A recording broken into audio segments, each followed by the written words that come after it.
Tadi saya ceritakan sebelumnya saya adalah Bani Kedar, bapak saya dari Arab, ibu saya dari Sunda. Waktu itu saya sebetulnya ingin meninggal karena perdarahan terus. Jadi kepercayaan kalau meninggal sana dosanya diampuni. Tapi ternyata lain, apa yang dipikirkan manusia, kehendak Tuhan lain. Kami dari Malaysia dengan saya setelah tawaf, kami melihat salib di atas tulisan.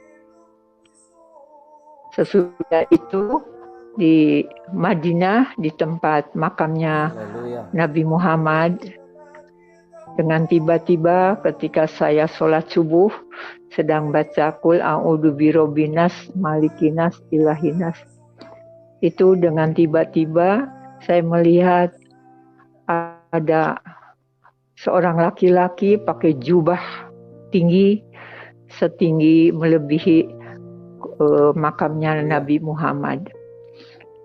Tapi setelah itu saya pingsan karena melihat sinar dari kepalanya itu. Ternyata waktu pingsan saya dibawa ke awan-awan. Setelah di awan-awan, entah dari apa kok dari mulut ini mengatakan, Isa, Isa, Isa, aku nggak mau mati di sini.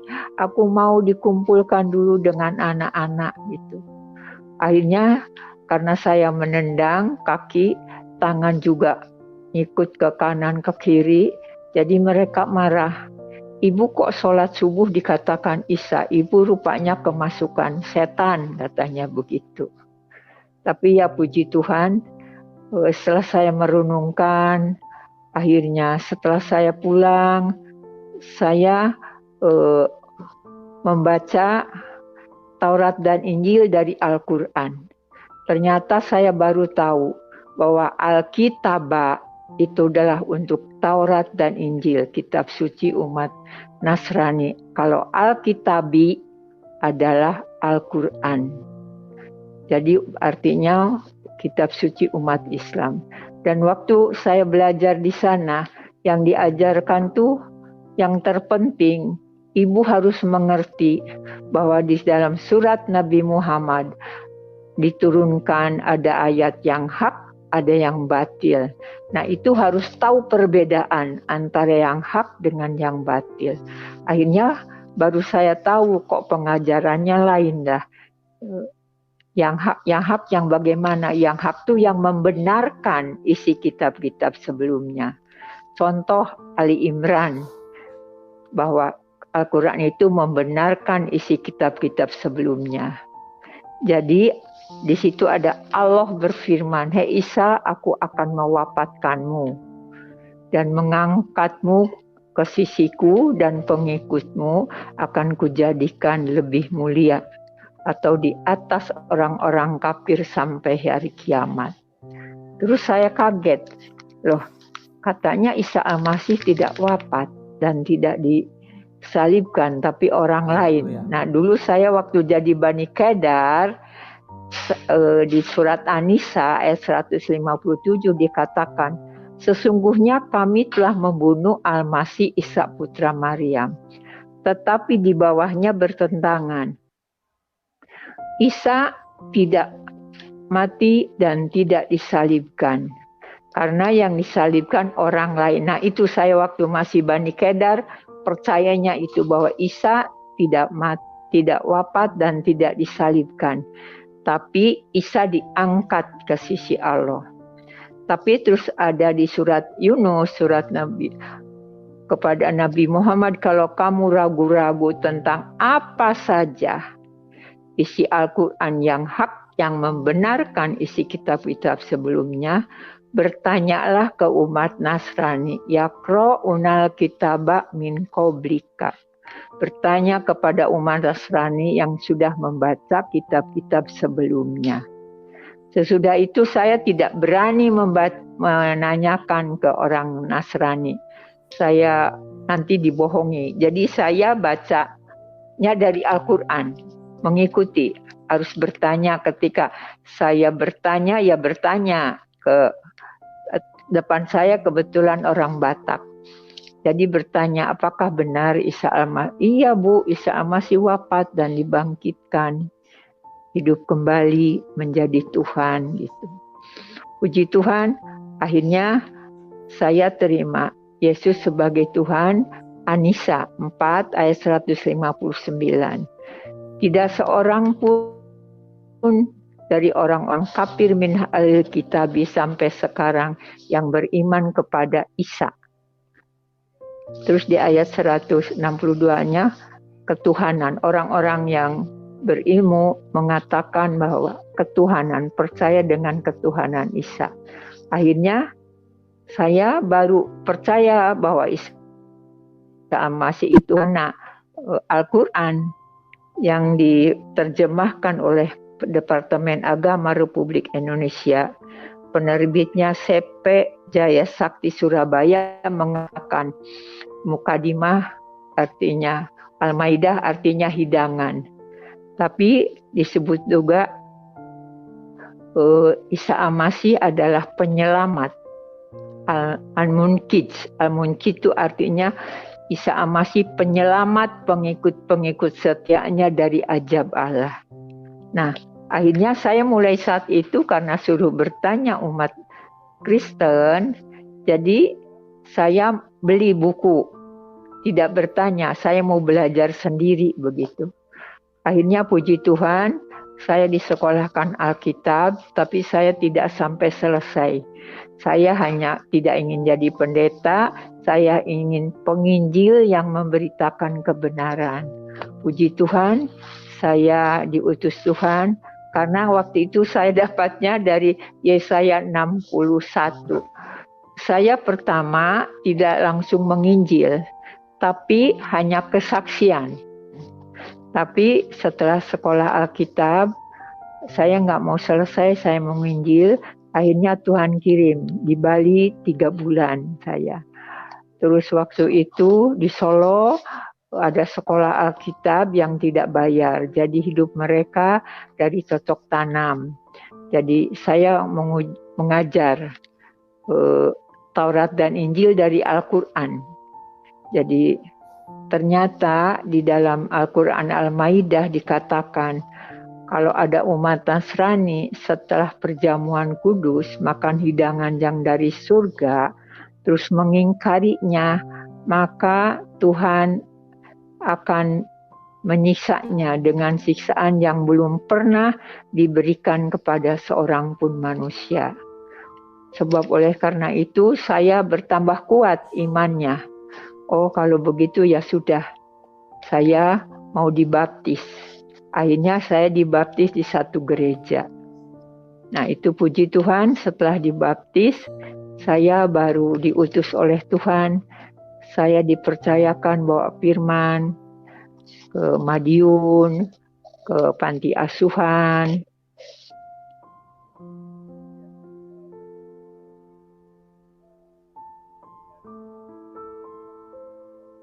ke Surabaya, ke Bali. Ya puji Tuhan, di Bali kemuliaan Tuhan dinyatakan, sampai ada orang-orang yang dibaptis. Pokoknya setiap saya yang saya singgahi, yang saya sampaikan firman, itu puji Tuhan, ada aja orang yang dibaptis itu. Dan puji Tuhan, hanya setelah COVID ini saya tidak melayani lagi, cuma dengan doa. Sekarang hanya dengan doa syafaat saja. Puji Tuhan, dengan pujian dan dengan penyembahan itu merasa hadirat itu hadir, hadirat Tuhan hadir, sehingga saya bisa berbicara, bisa ada kiriman dari Bali anak-anak muda, tolong Oma doakan, ya puji Tuhan dia bisa sampai memberitakan keselamatan kepada ke pulau-pulau. Ya puji Tuhan lah, begitu juga yang di Bandung, ada orang yang mau jual tanah, terus ada suatu pabrik ingin ada jemaatnya, pekerjanya 30 orang. Saya kasih buku aja supaya dia bisa menelaah sendiri, tidak bisa dipaksakan. Jadi puji Tuhan, memang penderitaan juga ada. Saya pernah dipanggil karena waktu itu saya ngajar kepada anak-anak Kristen, tapi oleh anak Kristen diberikan kepada temannya. Akhirnya saya dipanggil, foto-foto waktu sedang menunaikan ibadah haji, diambil semua, dilihatkan. Ya saya lihat, silahkan, saya memang sudah haji. Tapi waktu diminta pulang, tidak ada yang ngaku, nggak tahu gitu. Tapi puji Tuhan, bukan saya yang bicara, tapi Roh Kudus yang berbicara. Jadi saya tidak mengkristenkan kok. Saya mah mengajarkan agama Allah. Karena di dalam Al-Quran, as-sajadah, ajaran Isa Masih adalah agama Allah yang benar. Karena diperlengkapi dengan petunjuk jalan yang lurus, yaitu jalan orang-orang yang diberi hikmat, bukan jalan orang-orang yang sesat dan yang dimurkai. Nah, mulai saat itu saya dipercayakan Tuhan, Pak.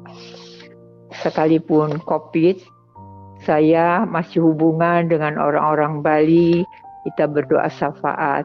Anak-anak muda yang ada persekutuan, Gunung Sion juga, minta saran bagaimana Ibu caranya supaya saya mendapatkan jiwa-jiwa. Kamu harus kasih, saya bilang. Galatia 5 ayat 22 sampai 23 itu. Kamu harus ada di dalam hati kamu, dan kamu harus menjadi prajurit upahan Tuhan. Jadi jangan takut, jangan khawatir, saya bilang gitu. Ya puji Tuhan, sampai sekarang ya saya masih hubungan dengan yang di Bali, dengan yang di Bandung, maupun yang di Surabaya. Ya ada orang Nasrani mau menikah dengan wanitanya dari Muslim. Saya datangin orang tuanya. Saya pakai Al-Quran, Pak, dari dulu. Akhirnya puji Tuhan, ibunya, neneknya waktu menikah di Bali itu pada datang. Saya puji Tuhan, saya bilang gitu. Akhirnya semua keluarganya terima Yesus. Itulah keajaiban, kemuliaan Tuhan dinyatakan kepada mereka melalui saya. Terus saya kalau ada yang sakit juga, saya ya bilang begini aja, percaya aja Yesus wafat dan dibangkitkan. Percaya bahwa Yesus itu tabib di atas segala tabib. Bisa menyembuhkan, bisa menyelamatkan. Isa Al-Masih saya bilangnya, bukan Yesus. Kalau ke Bani Kedar saya bilangnya. Tapi saya sambil tunjukkan Al-Quran. Kalau Alkitab nanti dikira mau mengkristenkan. Jadi mereka itu mengenal Yesus dari Taurat dan Injil, ada yang dari Al-Quran. Ya itulah Pak, saya mengucap syukur sekali. Saya mengucap syukur sekali, sekalipun sudah tua 81, diberi kesehatan Pak. Oh, pernah jatuh, yaitu pernah jatuh, dokter harus operasi. Sampai saya di Solo ada pijat, di Surabaya ada pijat. Tapi pijatnya bukan seluruh tubuh, hanya saraf-saraf. Saya ikuti terus sampai pindah ke Surabaya. Terus Surabaya sudah pindah ke tempat lain lagi. Terus saya percaya, saya sudah sembuh. Puji Tuhan, sekarang saya bisa jalan Pak. Tadinya kalau berjalan, kaki itu, betis itu kejang. Dari jari-jari sampai betis kejang. Karena tulang di belakang ini harus dioperasi. Sejak di Pertamina, tidak sembuh sekalipun sudah dipijat oleh tukang pijat, tapi tukang pijat biasa rupanya jadinya enggak. Puji Tuhan Pak, sampai sekarang saya bisa hanya dengan berdoa Pak. Karena sudah tua, anak-anak bilang, Bu, jangan pergi-pergian ya. Sekalipun ibu sudah suntik vaksin, namanya ibu, nanti jangan sampai terkena begitu. Jadi saya puji Tuhan dipercayakan menjadi pendoa syafaat. Jadi hubungan saya ke Surabaya masih, yang sudah pindah dari Surabaya, sekarang ada di Jawa Barat, orang Batak itu seperti dengan saudara. Jadi yang di Bandung juga seperti dengan anak, sampai menikah begitu sekeluarga. Tadinya tidak disetujui oleh keluarganya, puji Tuhan, sekarang semuanya baik-baik. Anak-anak juga terima Yesus semua. Kalau anak saya, laki-laki 3, puji Tuhan, cuma yang meninggal 1, yang pertama. Puji Tuhan, terus yang sekarang anak laki-laki 2 sudah terima Yesus. Dan waktu itu, waktu ke Bali pelayanan, main gitar, terus mendoakan. Ya, puji Tuhan lah. Jadi saya mengucap syukur kepada Tuhan. Semoga kesaksian ini juga Tuhan bisa membawa orang-orang diselamatkan. Bisa orang-orang percaya bahwa Yesus itu adalah penyelamat, karena itu ada di Al-Quran, yaitu Al-Quran Keluaran Departemen Agama, penerbitnya dari Surabaya, CP Jaya Sakti. Sekian kesaksian saya, semoga menjadi berkah